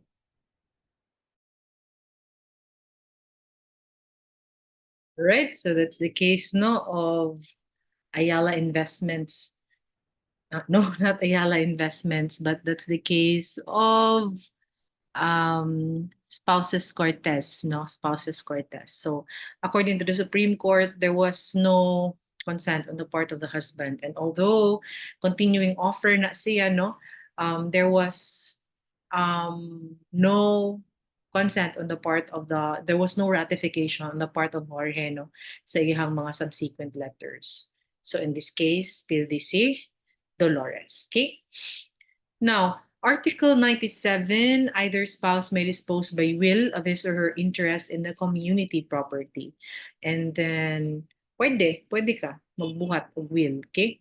And then, 98, neither spouse may donate any community property without the consent of the other. However, either spouse may, without the consent of the other, make moderate donations from the community property for charity or an occasion of family rejoicing and distress. Okay? Now, what happens during the dissolution of the absolute community property? Panos aman ma-dissolve ang community property? So, una, upon the death of either spouse. And then when there's decree of legal separation. When I decree of legal separation, na ay separation of property na between the spouses. When there's annulment or there's a nullity of their marriage, and then in case of judicial separation of property, during the marriage under Article 134 to 138 of this code, okay? The separation, in fact, between the husband and the wife shall not affect the regime of absolute community, except kung the spouse who leaves the conjugal home or refuses to live therein without just cause shall not have the right to be supported. And then the consent of one spouse to any transaction of the other is required by law. Judicial authorization shall be obtained in summary proceeding. In the absence of the sufficient community property, the separate property of both spouses shall be solidarily liable for support of the family. Okay. Then the spouse present shall, upon proper petition in the summary proceeding, be given judicial authority to administer or encumber any specific separate property of the other spouse and use the fruits or proceeds thereof to satisfy the latter's share. Okay. And then kini importante sa ni Article 101 pareha po ni siya provision sa Article 128 on community conjugal partnership. Okay, if a spouse without just cause abandons the other or fails to comply with his or her obligations to the family, the aggrieved spouse may petition the court for receivership, for judicial separation of property, or for authority to be the sole administrator of the absolute community, subject to such precautionary conditions as the court may impose. The obligations to the family mentioned in the preceding paragraph refer to marital, parental, or property relations. And then kano sa aman nga deemed abandoned sa spouse, no, ang iyang family, a spouse is deemed to have abandoned the other when he or she has left the conjugal dwelling without intention of returning. The spouse who has left the conjugal dwelling for a period of 3 months or has failed in the same period to give any information as to his or her whereabouts shall be prima facie presumed to have no intention of returning to the conjugal dwelling. Manin na ninyo, okay? In Partosaho versus Court of Appeals ng Supreme Court, abandonment implies a departure from one spouse with the avowed intent never to return, followed by prolonged absence without just cause and without, in the meantime, providing in the least of one's family, although able to do so. And there must be absolute cessation of marital relations, duties, and rights with the intention of perpetual separation. This idea is clearly expressed in the above quoted provision, which states that a spouse is deemed to have abandoned the other when he or she has left the conjugal dwelling without any intention of returning. So in this case, in the Supreme Court, the record shows that as early as 1942, the private respondent had already rejected the petitioner, whom he denied admission to their conjugal home in Dumaguete City when she returned from Sambuca. So the fact that she was not accepted by Ho demonstrates all too clearly that he had no intention of resuming their conjugal relationship. Moreover, beginning 1968 until the determination by this court of the action for support in 1988, the private respondent refused to give financial support to the petitioner. The physical separation of the parties, coupled with the refusal by the private respondent to give support to the petitioner, suffice to constitute abandonment as a ground for the judicial separation of the conjugal property. In addition, the petitioner may also invoke the second ground allowed by Article 128 of the fact or for the fact is that he has failed without just cause to comply with his obligations to the family as husband or parent. Apart from refusing to admit his lawful wife to their conjugal home in Dumaguete City, Ho has freely admitted to cohabiting with the other women and siring many children by them. It was his refusal to provide for the petitioner and their daughter that prompted her to file the actions against him for support and later for separation of the conjugal property, in which actions significantly he even denied being married to her. So the private respondent has not established any just cause for his refusal to comply with his obligations to his wife as dutiful husband. Okay? And okay. So Articles 102, 103 matters of reading, kanilang, ang kalahian lang sa conjugal partnership of gains with absolute community property is that under this regime, the husband and the wife place in a common fund the proceeds, the products, the fruits, and income from their separate properties, and those acquired by either or both spouses through their efforts or by chance and upon dissolution of the marriage or of the partnership, and net gains or benefits obtained by either or both spouses shall be divided equally between them, unless otherwise agreed in the marriage settlements. Okay? So the other effects of conjugal partnership, it's provided for in Articles 107 to 104. Those are matters of reading. So we will now discuss the Article 147. Okay, Article 147 pertains to the property regime of unions without marriage. Okay, property regime of unions without marriage. So may property regime na mo govern kung nag-ipon mo or common law relationship mo. So Article 147 provides that when a man and a woman who are capacitated to marry each other live exclusively with each other as husband and wife without the benefit of marriage or under a void marriage, their wages and salary shall be owned by them in equal shares, and the property acquired by both of them through their work or industry shall be governed by the rules on co-ownership. In the absence of proof to the contrary, properties acquired while they live together shall be presumed to have been obtained by their joint efforts, work, or industry and shall be owned by them in equal shares. Okay? For purposes of this article, a party who did not participate in the acquisition by the other party of any property shall be deemed to have contributed jointly in the acquisition thereof, if the former's efforts consisted in the care and maintenance of the family and of the household.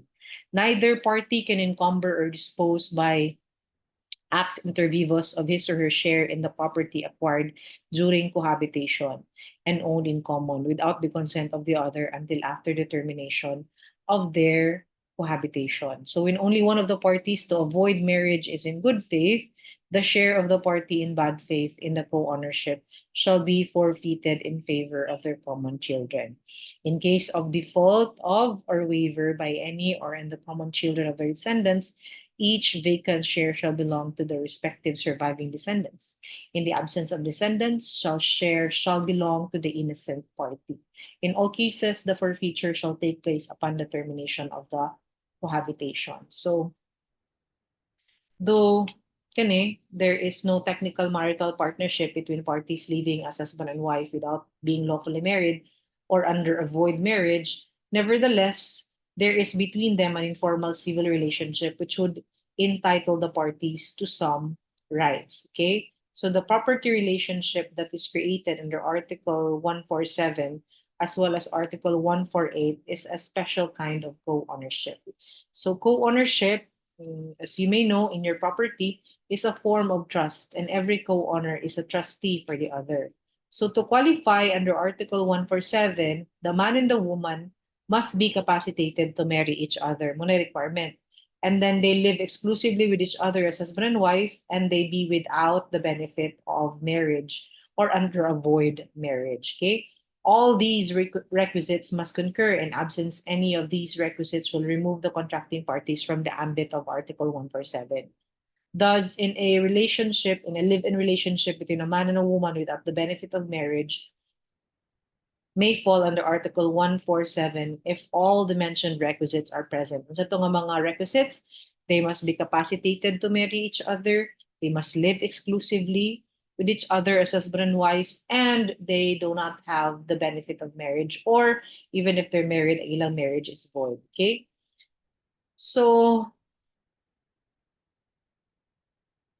also note that a person with a legal capacity to marry is defined in Article 5, di ba? Kanamdo mo, a male and a female, at least 18 years of age, with no impediments to marry each other.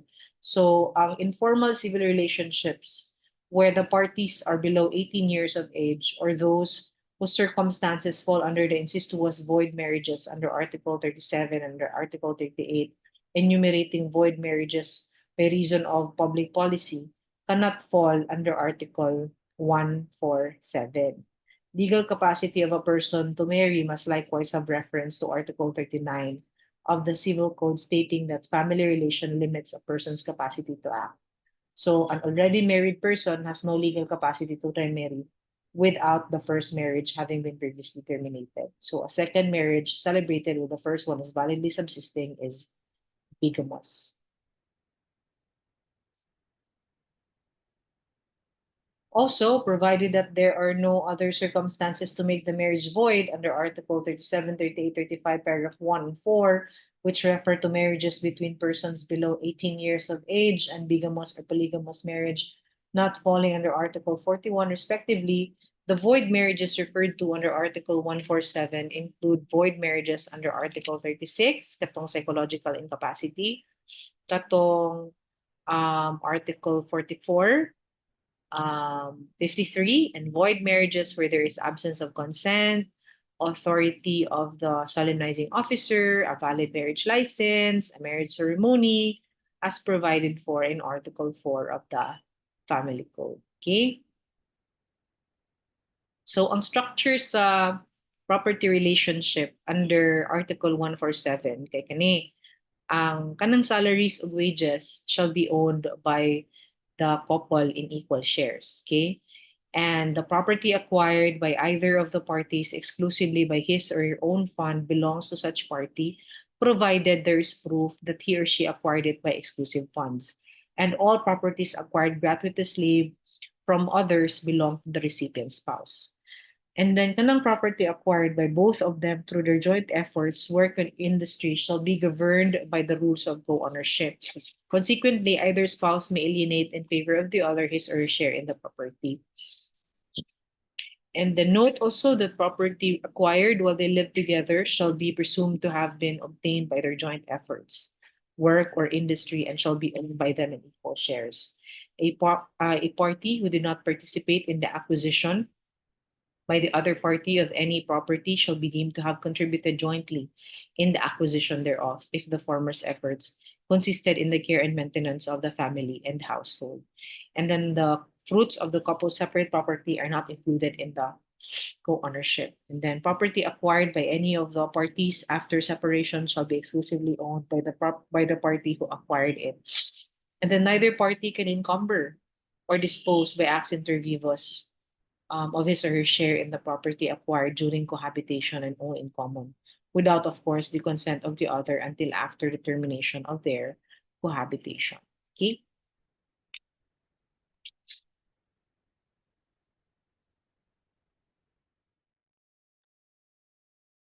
Okay, we now go to the family no, as an institution. So the family, being the foundation of the nation, is a basic social institution which policy cherishes and protects. Consequently, family relations are governed by law and no customs, practice, or agreement destructive of the family shall be recognized or given effect. Family relations include those between husband and wife, parents and children, brothers and sisters, whether full or half blood. And then no suit between members of the family shall prosper unless it should appear from the verified complaint or petition that earnest efforts toward a compromise have been made, but the same have failed. So if it is shown that no such efforts were in fact made, the same case must be dismissed. This rule shall not apply to cases which may not be subject to compromise under the civil code. Okay, so it is necessary that every effort should be made toward a compromise before a litigation is allowed to breed hate and passion in the family. Mo nagiingon sa Supreme Court, okay? And it is known that a lawsuit between close relatives generates deeper bitterness than between strangers. That's the rationale why there is a need to really make sure that a possible compromise has been offered to the parties, no, especially between family members. Now, the family home. Okay, morning family home. It's constituted jointly by the husband and the wife or an unmarried head of the family, and it is the dwelling house where they and their family reside and the land on which it is situated. Okay, the family home is deemed constituted on a house and lot from the time it is occupied as a family residence and from the time of its constitution and so long as any of its beneficiaries actually resides therein. The family home continues to be such and exempt from execution, forced sale, or attachment, except as hereinafter provided and to the extent of the value allowed by law. Okay. In the case of Kabang versus Basay in the Supreme Court, the family home must be part of the properties of the absolute community or conjugal partnership, or of the exclusive property of either spouse with the latter's consent, or on the property of the unmarried head of the family. In other words, the family home must be established on the properties of the absolute community, conjugal partnership, exclusive property of either spouse with the consent of the other. It cannot be established on a property held in co-ownership with third persons. Okay. However, it can be established partly on community property or conjugal property and partly on the exclusive property of either spouse with the consent of the latter. So if constituted by an unmarried head of the family where there is no communal or conjugal property existing, it can be constituted only as his or her own property. Okay? That's what the Supreme Court said in Kabang versus Basay. Okay, beneficiaries, the family home. Palihog basahan lang na inyo, guys. And this one. All right, we now go to paternity and filiation. So, the filiation of children may be by nature or by adoption. Natural filiation may be legitimate or illegitimate. Children can even ha kanus ama legitimate ang usa ka bata. Children conceived or born during the marriage of parents are legitimate. Gi-conceive or nataw during sa kaminyoon. Okay? Children conceived as a result of artificial insemination of the wife with the sperm of the husband or that of a donor or both are likewise legitimate children of the husband and the wife, provided that both of them authorized or ratified such insemination in a written instrument executed and signed by them before the birth of the child. So the instrument shall be recorded in the civil registry together with the birth certificate of the child. And then children conceived and born outside a valid marriage are illegitimate unless otherwise provided by law. In the case of Kabatanya versus Court of Appeals, naingon ang court nga the presumption of legitimacy does not only flow out of a declaration in a statute, but is based on the broad principles of natural justice and the supposed virtue of the mother. So the presumption is grounded on the policy to protect the innocent offspring from the odium of illegitimacy. Okay.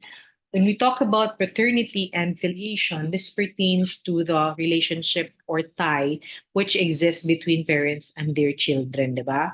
Under the family code, there are only two classes of children. Could either be legitimate or illegitimate. Ang filiation pod sa children may be by nature or by adoption. So natural children are considered legitimate if they are conceived or born during the valid marriage of the parents.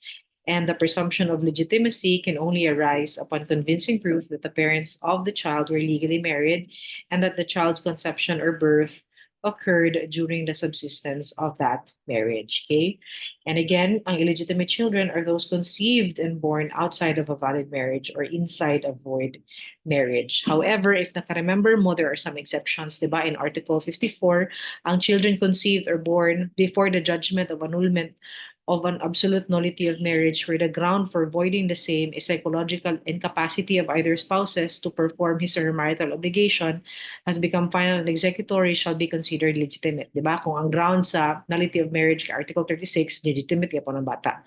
Also, kung ang children are born from subsequent void marriage due to contracting parties' failure to comply with the mandatory provisions of Article 52 and 53, kanang bata nga nataw during that kaminyoon is considered legitimate. Okay? It is clear that unless made as an express exception by law, a child born outside the lawful wedlock shall be illegitimate. Okay? So, generally, outside the lawful wedlock, illegitimate ka, except katong mga bata nga nataw under the exceptions provided for in Article 54. Okay. So artificial insemination. Okay. Unsay status anang bata nga product sa artificial insemination. So the law declares the status of a child who is a product of artificial insemination as a legitimate child of a husband and a wife, provided that both of them authorized or ratified such insemination in a written instrument, executed and signed by them before the birth of the child, and that the instrument is recorded in the civil registry together with the birth certificate of the child. So if the written authorization or ratification contained in the public instrument was obtained through mistake, fraud, violence, intimidation, or undue influence, the husband may impugn the legitimacy of the child on these grounds. Okay? And then,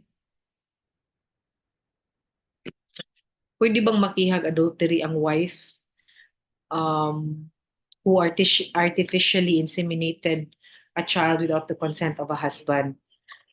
In the case of Santos, no, US versus Abad Santos, in this case, a wife who, without the consent of the husband, had herself artificially inseminated by the semen of another, which led to the siring of a child not of the husband, cannot be held criminally liable for adultery according to the Supreme Court. Kinayon ang Supreme Court, the crime of adultery has been defined as an act by a married woman who shall have sexual intercourse with a man not her husband.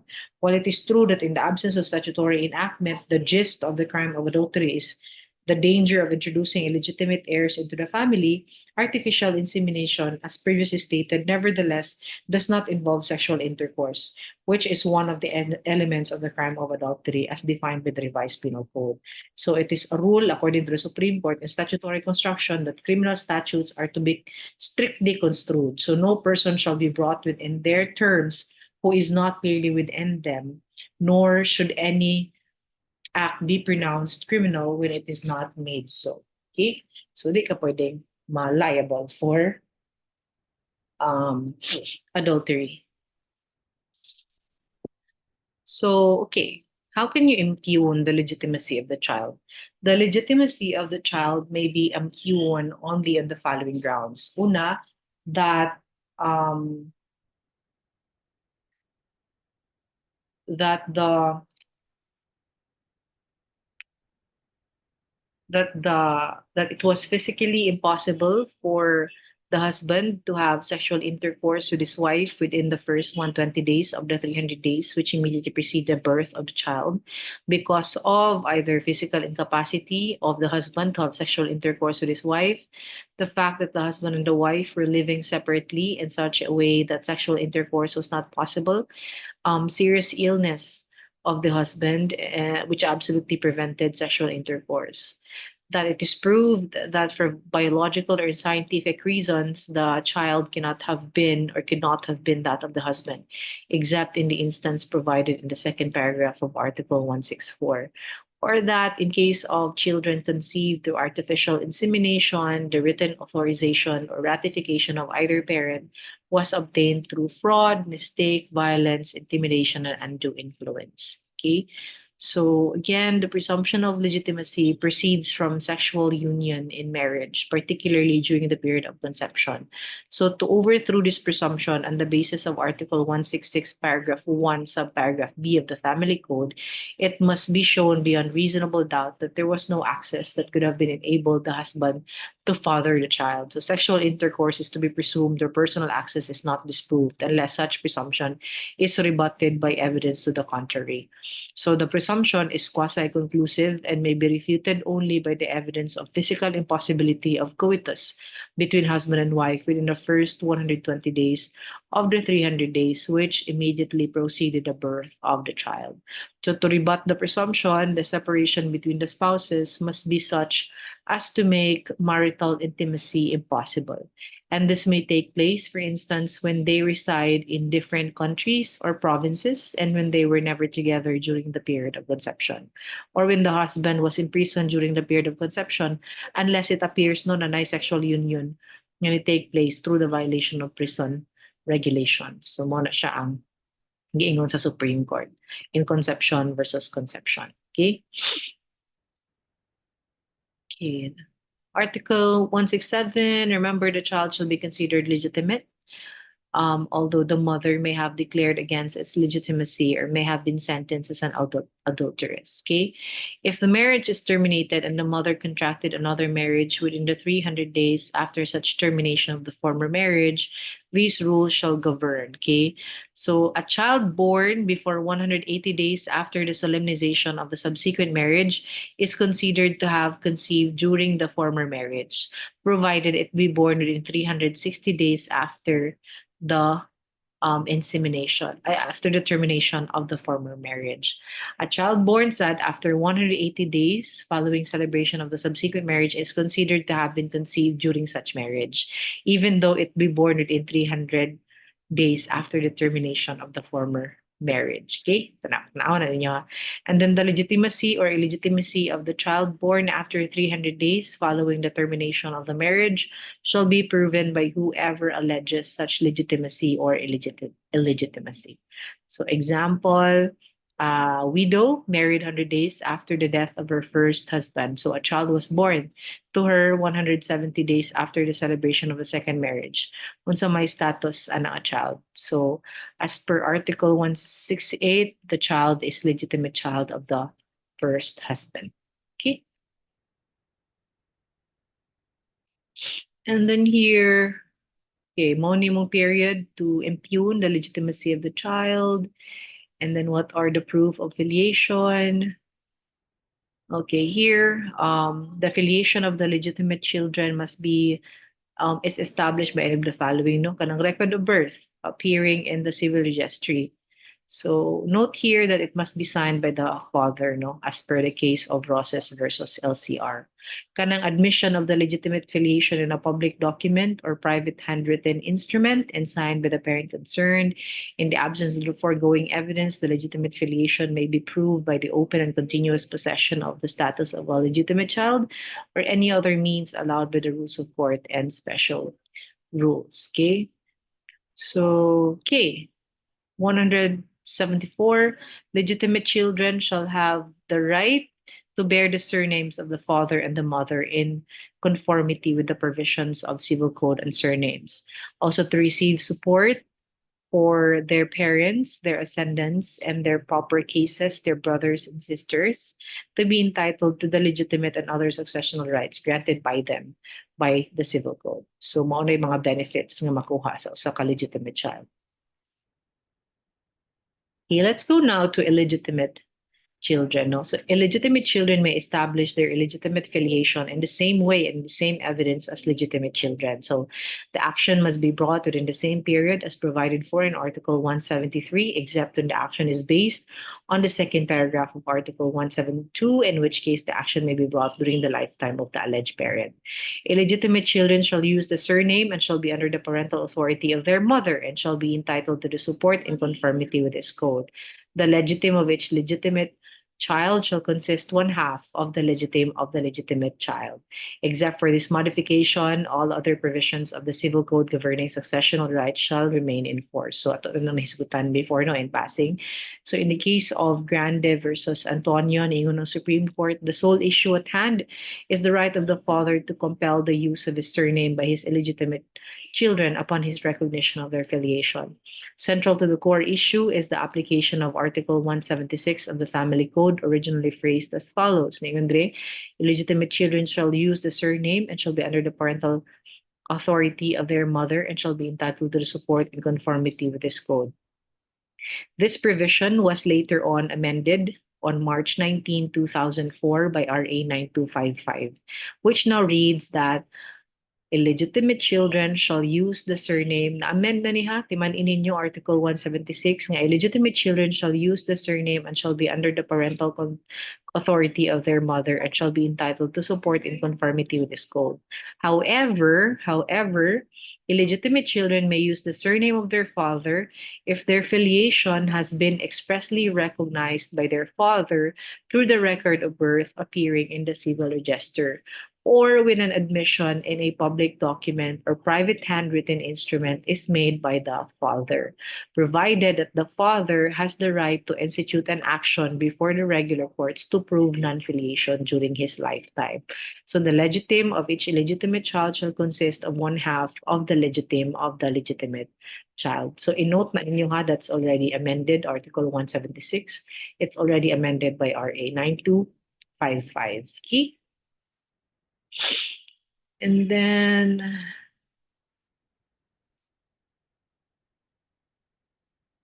okay. Further, in the Supreme Court, Article 176 gives illegitimate children the right to decide if they want to use the surname of their father or not. It is not the father or the mother who is granted by law the right to dictate the surname of their illegitimate children. So nothing is more settled than that when the law is clear and free from ambiguity. It must be taken to mean that it says, and it must be given to its literal meaning free from any interpretation. Respondent's position that the court can order the minors to use his surname therefore has no legal basis.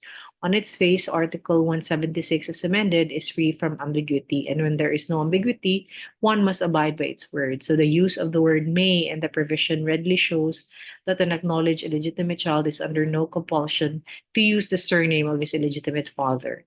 The word may is permissive and operates to confer discretion upon the illegitimate children. Okay? Kaning legitimated. Okay, so legitimated ha.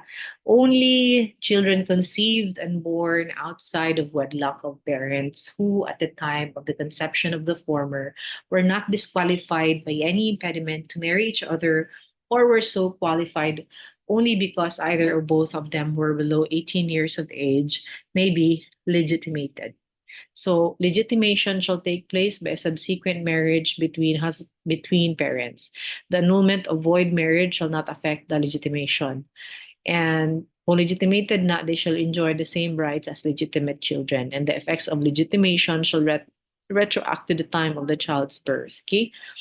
Tanawan ninyo ha, kanus aman pwede ma-legitimated ang bata. Dapat ang spouses were not disqualified by any impediment to marry each other. Okay? Or even if so disqualified, ang disqualification only pertains to their age. Okay? So kung magpakasal na sila, their child is considered to be a legitimated child. Okay? Legitimated child. All right. So domestic and intercountry adoption. Okay, so itong balaod on adoption, no, our previous adoption law, RA number 8552, has been expressly repealed by RA 11642. Okay, the new law now, RA 11642, is entitled Domestic Administrative Adoption and Alternative Child Care Act. And accordingly, adoption has now transitioned from judicial proceeding to an administrative proceeding. Okay? So sa una, moadto ka sa korte para mo-adopt. But karon, with the advent of RA 11642, or the Domestic Administrative Adoption and Alternative Child Care Act, this is a mere administrative proceeding. You would just go to the NAC, no, or the National Adoption and Alternative Care, I think commission ang tawag ana. Yeah. So it's the we call that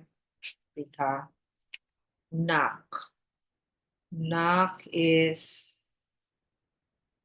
the National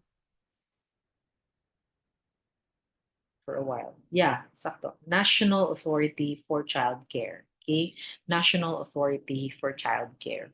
So, the right to create the relationship of a parent and a child between persons who are generally not related by nature exists only by virtue of statute providing for adoption. So, under our law, ang adoption can be made with respect to those related by blood, such as an illegitimate child. So, ang adoption is purely a statutory creation, and all statutory requirements for adoption must be met. And where a court or administrative agency issues an adoption decree, despite the fact that all the said requirements are not met, kana nga decree for adoption is considered a nullity. Okay? So, remember also that the only relationship created by adoption is a parent and a child. So, consequently, the adopted who is not by consanguinity related to the adopter is not related to the ascendants and collateral relatives of the adopters. So, the legitimate or illegitimate children of the adopters, if there is no blood relationship with the adopted, is not the siblings of the adopted. Okay? So also remember that adoption used to be for the benefit of the adopter. It was intended to afford persons who have no child of their own the consolation of having one by creating a legal fiction, the relationship of paternity and filiation, where none exist by blood relationship. It was merely looked upon as solely an act of generosity on the part of the adopter. The present tendency, however, is geared more toward the promotion of the welfare of the child and the enhancement of his or her opportunities for a useful and happy life. So, under the new law, RA 11642, the adoption process now involves an administrative proceeding, no longer judicial. So, the purpose of the change is to make a process simpler and inexpensive. This is a remarkable development, no? Kay it frees the parties from the usual judicial rules which delay the issuance of an adoption decree, consequently entailing more expenditures to the adopters and not reinforcing the paramount interest of the child. So I'm very grateful to have been a member, no, of the RCPC, the um, Regional Child Placement Committee, no? So kami ang mo-screen sa mga adoptive parents, prospective adoptive parents, and sa mga child or children to be adopted. So kami mo match kung kani ang iba nila to i-match with this particular adoptive parent. Do we have to approve this or do we disapprove this? Ana. So we will do the screening and we will be convening. We will the members of the RCPC basically kay lawyers, psychologists, na ay physician, na ay pediatrician, and then also social worker. So it's like a committee um, discussing on the psychological aspect, on the medical aspect, on the social aspect, and of course on the legal aspect of the adoption. So it's a very fulfilling job, but at the same time usahay masakitan tano kay makita ta baluyas mga bata gipang labay raman na mga baby pa kaayo ipamilin ra diha sa DSWD na mga baby gani ibilin na sa daan. So um swerte lang gyud ang uban kitaan pa nga buhi and then muna i-go through the process of adoption. Okay? I want you to read the entire text of RA 1142, no? It's a 11642, no? It's a very good one. It's a very good act, no? And you will see there also the requirements or mga qualifications for domestic and intercountry adoption. We will no longer discuss that one by one. We don't have much time anymore. But basahan na ninyo nga particular law so that you'll have an idea kung kinsa may eligible for adoption, kinsa po eligible for foster care. Kaya we also have foster care, no? Kanang appeal sad na sa among job as the Regional Child Placement Committee members to also match children for foster care. So naapod tayo mga qualified foster parents. So kanang mga bata nga naa sa mga orphanage, naa sa DSWD, nga na ato na silang i-match with foster parents so that they'll have a feel of what family feels like. So kana you will see that everything you will see that in RA 11642. So kindly read that, okay? And then you also see there kinsay pwedeng mo adopt, okay? Kinsa may pwedeng i-adopt and kinsay pwedeng um ma-adopt. Okay? So basahan na guys so that you'll have an idea already, okay? So let's now go to support. Support. Okay. Support comprises everything indispensable for sustenance, dwelling, clothing, medical attendance, education, and transportation in keeping with the financial capacity of the family. So the education of the person entitled to be supported, referred to in the preceding paragraph, shall include his schooling or training for some profession, trade or vocation, even beyond the age of majority. And transportation shall include expenses in going to and from school or to and from place of work. So your parents are really obliged to give support no for your sustenance, dwelling, clothing, medical attendance no. And even if you are already beyond the age of majority, usa sad na sa ilahang responsibility to send you to school for some profession, trade, or vocation. Okay. Now, subject to the provisions of the succeeding articles, the following are obliged to support each other: the spouses, of course. So, sayop nang giingon ni Annabel Raman no nga kanang trabaho kuno si Richard Gutierrez unyang usa sige daw gasto. It's wrong to say that because spouses are obliged to support each other. Wala man ni trabaho si Sara Labati to take care of the family. So, asam siya mga kwarta di eh. Diba? So, it's unfair to say that nga kay ang abi babae nagsalig ra sa lalaki for support, eh, waldas na, nagwaldas na kwarta, di na pwede, eh, di na pwede isulti na to. And then legitimate ascendants and descendants, parents and their legitimate children, and the legitimate and illegitimate children of the latter, parents and their illegitimate children, and legitimate and legitimate children of the latter, and then legitimate brothers and sisters, whether full or half blood. So, tanaw lang na namin, okay? Kunya, naman po yung mga kuan, diba? Kinang before nakaanak sila and then nga sila support for their legitimate child. Di man eh, nga the amount of support shall be in proportion to the resources or means of the giver and to the necessities of the recipient. So agdon kung pila ang iyang kaya nga i-support, agdon pod kung unsa pod ang iyang panginahanglan. Kay mo na principle sa support. Di man ninyo. And then support in the cases referred to in the preceding article shall be reduced or increased proportionately according to the reduction or increase of the necessities of the recipient and the resources or means of the person obliged to furnish the same. Okay. And then this one, a matter of reading. Parental authority. Okay, parental authority. This parental authority. Pursuant to the natural right and duty of parents over the person and property of their unemancipated children, parental authority and responsibility shall include the caring for and rearing them for civic consciousness and efficiency and the development of their moral, mental, and physical character and well-being. So parental authority and responsibility may not be renounced or transferred except in cases authorized by law. Timan-ing ang father or mother shall exercise joint parental authority over the persons of their common children. In case of disagreement, na father's decision shall prevail unless na judicial order to the contrary.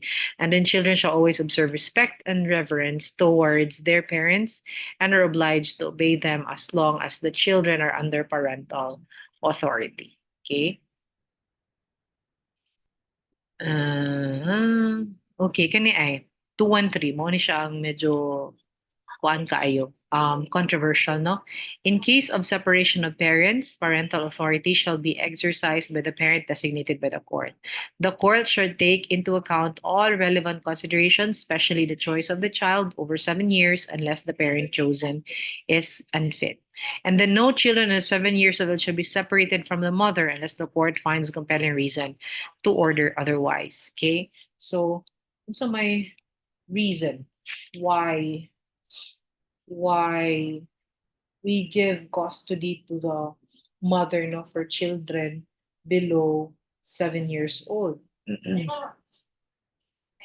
um Although ang law inana ka ko ano, inana ka stringent, no, pero inighiring ana tan-awon gina sa korte kung asa gyud mas ang best interest sa child ba kay ma-meet bitaw. But basically, kaning atong provision on the second paragraph na no child under 7 years of age shall be separated from the mother unless the court finds compelling reason to order to do so. Ang ang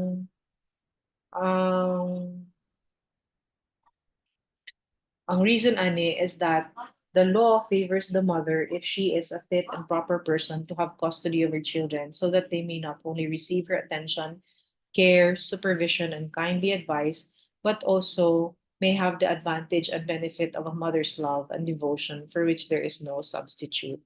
So the preference favoring the mother over the father springs from the truth, well known by all men, that no other love is quite so tender, no other solicitude quite so deep, and no other devotion quite so enduring as that of a mother for the child.